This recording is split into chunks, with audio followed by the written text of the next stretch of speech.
Howdy Moz fans, and welcome to another edition of Whiteboard Friday. This week we're chatting about the linkbait bump, classic phrase in the SEO world, and almost a little dated. I think today we're talking a little bit more about viral content and how high quality content that really is the cornerstone of a brand or a website's content can be an incredible and powerful driver of traffic, not just when it initially launches, but over time. And so let's take a look. This is a classic sort of linkbait bump, viral content bump analytics chart. So I'm seeing over here my traffic and over here the different months of the year. And, you know, January, February, March, like I'm under 1,000. Maybe I'm at, 500 visits or something. And then I have this big piece of viral content. It performs outstandingly well from a relative standpoint for my site, gets, 10,000 or more visits, drives a ton more people to my site.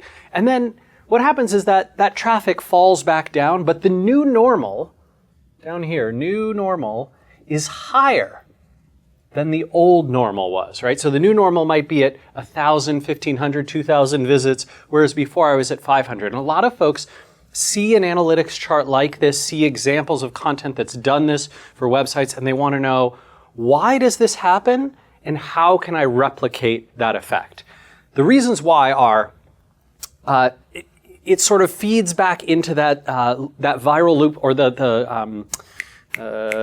what's the word I'm looking for? Flywheel. Thanks, Elijah. The flywheel, right? Which we've talked about in previous Whiteboard Fridays, where essentially you start with a piece of content, that content does well, and then you have things like more social followers on your brand's accounts. So now next time you go to amplify content or share content socially, you're reaching more potential people. You have a bigger audience. You have more people who share your content because they've seen that content performs well for them in social, and so they want to find other content from you that might help their social accounts perform well. You see more RSS and email subscribers because people see your interesting content and go, hey, I want to see when these guys produce something else. You see more branded search traffic because people are looking specifically for content from you, not necessarily just around this viral piece, although that's often a big part of it, but around other pieces as well, especially if you do a good job of exposing them to that additional content. You get more bookmark and type in traffic, more searchers biased by personalization because they've already visited your site. So now when they search and they're logged into their accounts, they're going to see your site ranking higher than they normally would otherwise. And you get an organic SEO lift, right, from all the links and shares and engagement. So there's a ton of different factors that feed into this. And you kind of want to hit all of these things. If you have a piece of content that gets a lot of shares, a lot of links, but then doesn't promote engagement, doesn't get more people signing up, doesn't get more people searching for your brand or searching for that content specifically, then it's not going to have the same impact, right? Your traffic might fall further and more quickly. How do you achieve this? How do we get content that's going to do this? Well, one of the big ways that we're going to talk through a number of things that we've talked about previously on Whiteboard Friday, but there's some additional ones as well. This isn't just creating good content or creating high quality content. It's creating a particular kind of content. And so for this, what you want is a deep understanding, not necessarily of what your standard users or standard customers are interested in, but a deep understanding of what influencers in your field, in your niche, will share and promote, and why they do that. And this often means that you follow a lot of sharers and influencers in your field, and you understand, hey, they're all sharing X piece of content. Why? Oh, because it does this, right? Because it makes them look good, because it helps their authority in the field, because it provides a lot of value to their followers, because they know it's going to get a lot of retweets and shares and traffic, because whatever that because is, you have to have a deep understanding of it in order to have success with viral kinds of content. Next, you want to have empathy for users and what will give them the best possible experience. So if you know, for example, that a lot of people are coming on mobile and are going to be sharing on mobile, which is true of almost all viral content today, FYI, you need to be providing a great mobile and desktop experience. Oftentimes that mobile experience has to be different, not just responsive design, but actually a different format a different way of being able to scroll through or watch or see or experience that content. And there's some good examples out there of content that does that, makes a very different user experience based on the browser or the device you're using. You also need to be aware of what will turn them off. So promotional messages, pop-ups, trying to sell to them, oftentimes that diminishes user experience and means that content that could have been more viral, that could have gotten more shares, won't. Unique value, and attributes that separate your content from everything else in the field. Right? So if there's like A, B, C, D, and whoa, what's that? That's very unique. That stands out from the crowd. That provides a different form of value in a different way than what everyone else is doing. That uniqueness is often a big reason why content spreads virally, why it gets more shared than just the normal stuff.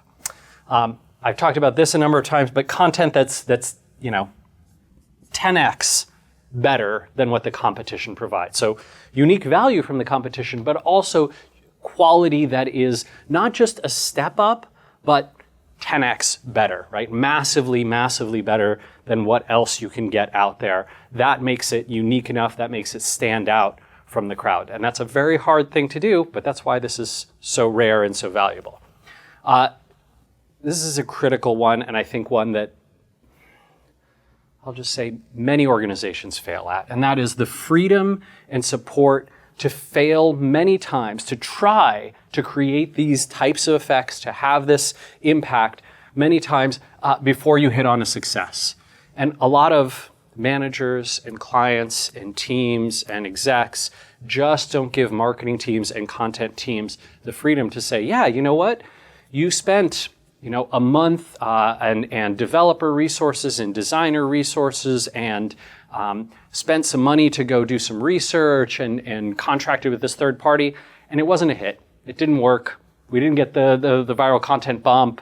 It just kind of did okay. You know what? We believe in you. You've got a lot of chances. You should try this another 9-10 times before we throw it out. We really want to have a success here. That is something that very few teams invest in.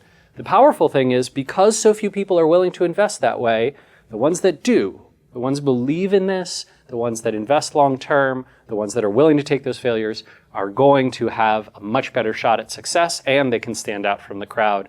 They can get these bumps. It's powerful.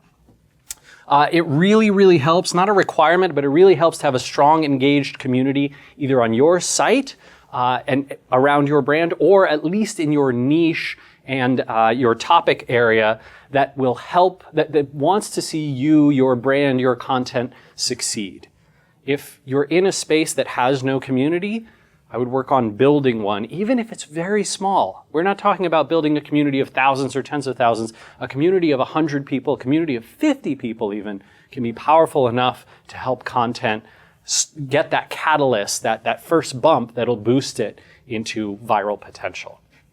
And then finally, for this type of content, you need to have a logical and not overly promotional match between your brand and the content itself.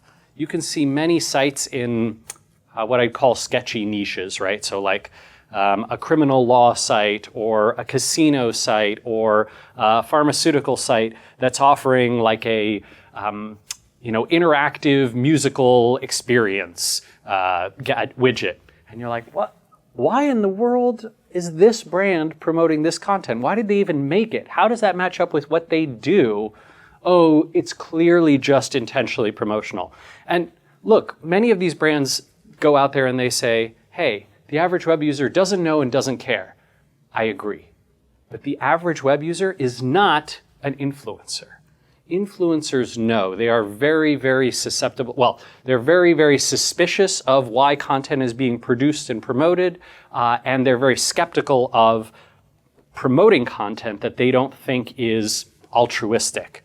So this kills a lot of content for brands that try and invest in it when there's no match. And so I think you really need that. Now, when you do these Linkbait bump kinds of things, I would strongly recommend that you follow up, that you consider the quality of the content that you're producing thereafter, that you invest in reproducing these resources, keeping those resources updated, and that you don't simply give up on content production after this.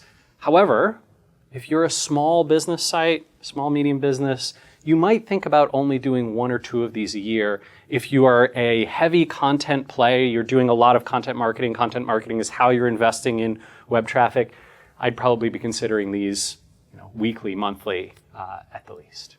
All right, everyone, look forward to your experiences with the Linkbait bump, and we'll see you again next week for another edition of Whiteboard Friday.